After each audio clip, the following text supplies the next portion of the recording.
The game is changing, and the pick and roll is becoming an even bigger part of the game every year. And especially for small guards, players have to be able to take advantage of these. So we're introducing our pick and roll package, where you guys will have access to 2 months of detailed workouts, tutorials, trap coming out, I retreat, and a lot more. Steve Nash was a wizard in every facet of the game. Seeing the floor, maneuvering the pick and roll, finishing. But to me, the most impressive part of his game was the ability to handle the ball creatively and control the game with the ball in his hands. So I'll break it down to a science.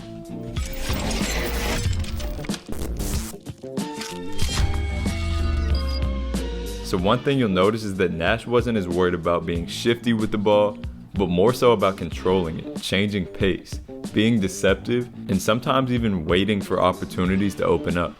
Not everything for him necessarily had to be a blow-by. He was more so worried about getting into the paint, even if the defender is still on his hip. Because one, if he gets into the paint, he draws in defenders, which leaves that dump-off pass open many times. And two, he has finishes like this where he can either extend out or create contact, so he doesn't really need to be all the way by the defender. Oh my goodness. And he's also really good at slowing down when needed, to give that play more time to develop. He's not always just going 100% to the bucket. Like here, instead of just getting downhill, he slows it down, takes a different angle, and waits for Stoudemire to open up. And a lot of the time on these, he's going across that court a bit, traveling east and west, so to speak. This is tough to do at lower levels, but it works really well in the league because it attracts the attention of so many defenders. Also, if you watch him handle the ball, you'll see how often he floats the ball in his hand. When the ball is out of our hands because it's en route to the floor or on the way back up, we can't do anything with it. It's just logic here. We want the ball in our hands as much as possible because that's when we're able to dribble, pass, shoot, etc. So by floating the ball, Nash prolongs that time, giving him more time to make decisions. So that can be on a hezzy as he hangs the ball, giving him time to read that defender's stance and momentum. Or it can be as he's taking strides, moving as he's floating the ball. And it's subtle most times, but these quick few milliseconds of floating the ball gives him that valuable time to make a decision. Like here, he could either pass, shoot a floater, or keep that dribble alive. And here he's letting that ball hang as he approaches that spot, so he has the option to dribble again, pass, or obviously shoot like he ends up doing. And on the other end of that spectrum, he'll take a good amount of dribbles in a short distance. Like right here, he's taking 3 dribbles to cover about 10 feet of space. So that ball is coming up to his hand quicker, and he has more time with the ball in his hand. And going back to that hang hezzy, this is one of his signatures. He's also one of the first to really popularize it too. Just by letting that ball hang and lifting his feet off the ground, he's in a great position to explode out of. And he has a ton of freedom to accelerate forward, cross over, shoot, whatever he wants. Right there does a nice job of filling in that 3, but they need him to spread. Another interesting part of Nash's game is that his dribbles are almost a shoulder height many times. Now whether or not this was intentional, it's pretty unique and it goes against a lot of the norms of ball handling, where many players are taught to dribble hip height at highest. Many times it helps him get into that shot quickly because that ball is already over hip height near his shot pocket. Same thing with passes. It helps him get these dimes off quickly from a higher release point.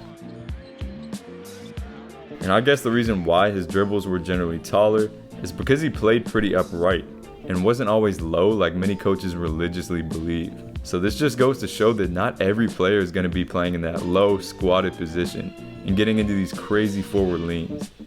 Now those are great for many players, but again, it's not a one-size-fits-all thing. Also, most drives to the bucket have some sort of curved direction, but Nash's drives took this to another level many times. Because his first step was quick but wasn't insanely explosive, and he wasn't world class in the speed department, these wider angles were huge for Nash. He didn't necessarily try to go right by the defender, but more so around them. There's a slight difference there. Plus he was very comfortable with the ball outside of his body, which is great for a ton of things, but with Nash, you'll see it mostly as he glides around screens to get that ball outside the defender's reach, while still taking a tight angle. and then being able to protect outside his body. Go from that right into that behind the back, directly into the shot pocket and up into the shot. That's insane ball control. You also see it outside of his frame many times, of course, on hezzies and other hangs. And then as he keeps the ball away from the defender's reach and can't really be dribbling right in front of his body and within his frame. Lastly, I'll go over a bit of his pick and roll ball handling. For one, he's a perfect example of how powerful using your eyes is. He's really not killing them with speed or creativity. Just a simple look off to that screen gets him in a position where he can easily reject it into space. He also sets up many of his screens with his hip turn, which transitions him smoothly from a more defensive stance to more of an attacking position. There's the high pick from Amari. Nash not looking to shoot it, drives it, fling To jumpstart them here to the Phoenix line.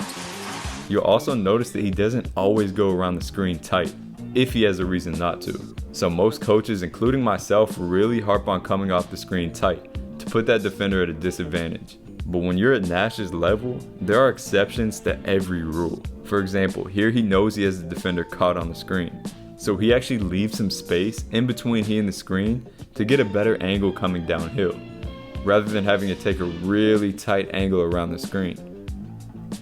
Same thing here, as Fisher goes under the screen. Imagine if he had gone around tight and met Fisher right at the other side. On this one, he knows Amari's going to slip that screen, so there's no point of wasting time by going hip to hip. So he just goes, more so worried about how quickly he can turn that corner to set up this pass. And then lastly, he lets the defender through this time, so that now Dirk can flip that screen, and that hedge man is way on the other side when he reuses it. So, point being, there are times when you don't need to come off that screen tight. Again, there aren't any unbreakable rules in basketball, I promise. And I won't get too deep into his pick and roll game because that's a whole nother video in itself, but he's great at being creative with the rock and how he plays with defenders when they go under the screen.